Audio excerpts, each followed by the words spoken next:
कक्षा 9वीं के विद्यार्थियों, देखिए इस वीडियो में हम महत्वपूर्ण परिभाषा देखने वाले हैं कि गलनांक किसे कहते हैं।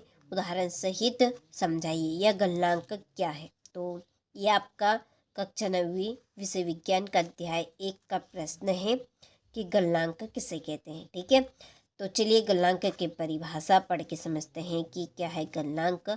और देखिए यहाँ पर आप एक चीज़ याद रखिएगा। देखिए गलनांक, ग से गलना, ठीक है, गलना अर्थात पिघलना, ठीक है, वही क्या रहेगा, गलनांक होगा।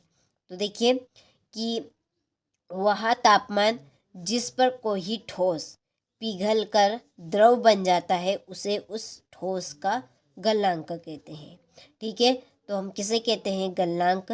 गलनांक यानी कि गलना, कोई सा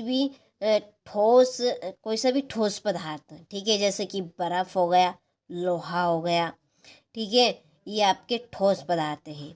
तो जब कोई ठोस पदार्थ पिघलकर द्रव बन जाता है तो उसे उस ठोस का हम क्या कहेंगे, गलनांक कहेंगे। ठीक है, वो जब जो ठोस पिघलकर द्रव बना है, ठीक है, वही क्या है, उस ठोस का गलनांक कहलाएगा जो द्रव में कन्वर्ट हुआ है। ठीक है, तो वही क्या है आपका गलनांक।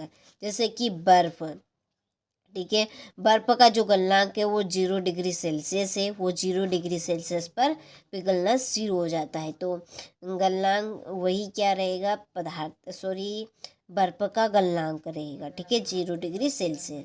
तो आपको समझ में आया होगा कि गलनांक किसे कहते हैं, कि वह तापमान कि जिस पर कोई ठोस पिघलकर द्रव बन जाता है उसे उस ठोस का गलनांक कहते हैं। ठीक है, देख कुछ महत्वपूर्ण बिंदु भी लिखे यहाँ पर कि दाब बढ़ाने पर गलनांक घटता है। जैसे हम दाब बढ़ाएंगे तो जो उसका गलनांक है वो कैसा रहेगा, घटेगा। ठीक है, दूसरा पॉइंट है कि अशुद्धियाँ बढ़ाने पर गलनांक कम होता है। जब हम गलनांक में अशुद्धियाँ बढ़ाएंगे तो गलनांक कम हो जाएगा। ठीक है, तीसरा पॉइंट है कि ठोसों का गलनांक होता है। ठोसों का क्या होता है, गलनांक होगा।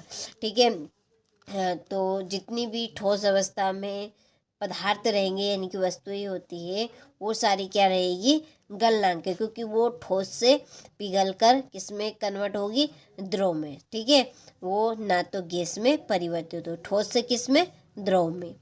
तो ये था गलनांक किसे कहते हैं। तो आपको अच्छे समझ में आया होगा।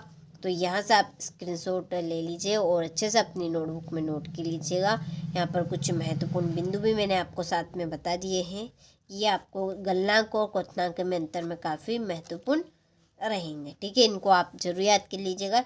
इन्हीं से हम इनके गलनांक और क्वथनांक में अंतर बनाएंगे। ठीक है, चलिए तो मिलते हैं आपसे अगले वीडियो में।